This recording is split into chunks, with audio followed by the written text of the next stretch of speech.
నిర్మల్ జిల్లాలో కిడ్నాప్ కలకలం రేపిన పరిస్థితి.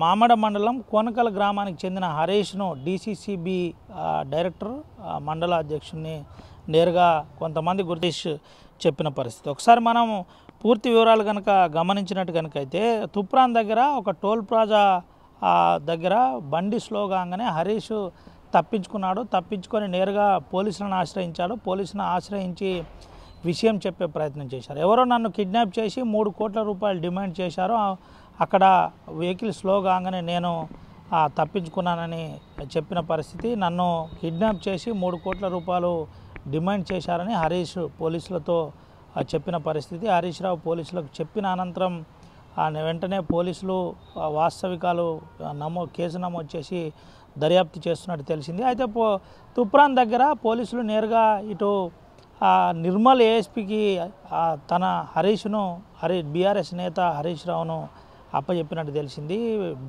డీసీసీబీ మండల నాయకుడు హరీష్ రావుకు సంబంధించి పూర్తి వివరాలు పోలీసులు స్వీకరిస్తున్నారు. అసలు నిజంగానే హరీష్ రావుకు ఎవరికి సంబంధం ఉంది, ఏంటి అసలు విషయం ఏంటి, ఎందుకు ఇలా జరిగిందనే కోణంలో పోలీసులు దర్యాప్తు చేస్తున్నట్టు తెలిసింది. దీనిపై నిర్మల్ ఎస్పీ జానకి శర్మిల ఒక ప్రత్యేక టీంను ఏర్పాటు చేసినట్టు తెలిపింది. ఏఎస్పీ నిర్మల్ ఆధ్వర్యంలో ప్రధానంగా ఈ దర్యాప్తు కొనసాగుతున్న పరిస్థితి కనబడుతుంది. అయితే ఇప్పటికే అసలు ఎవరెవరు డీసీసీబీ డైరెక్టర్కు ఫోన్ చేశారు, ఎప్పుడు ఫోన్ చేశారు, ఫోన్ చేస్తే ఎవరి నుండి కాల్స్ వచ్చినాయి, ఆ టైంలో ఎవరెవరితో ఎక్కడ హరీష్ కలిశాడు అనే కోణంలో పోలీసులు సీరియస్గా సాంకేతిక పరిజ్ఞానాన్ని వాడి వాస్తవికాలు తెలుసుకునే ప్రయత్నం చేస్తున్న పరిస్థితి కనబడుతుంది. దీంతోపాటు కొంత వాస్తవికాలు ఏం జరిగి ఉంటుంది, ఎవరైనా డ్రైవరా ఇతరత్ర ఇంకా దగ్గర వాళ్ళు ఎవరైనా కిడ్నాప్ చేశారా అనే కోణంలో పోలీసులు దర్యాప్తు చేస్తున్నట్టయితే తెలిసింది. అయితే హరీష్ రావుకు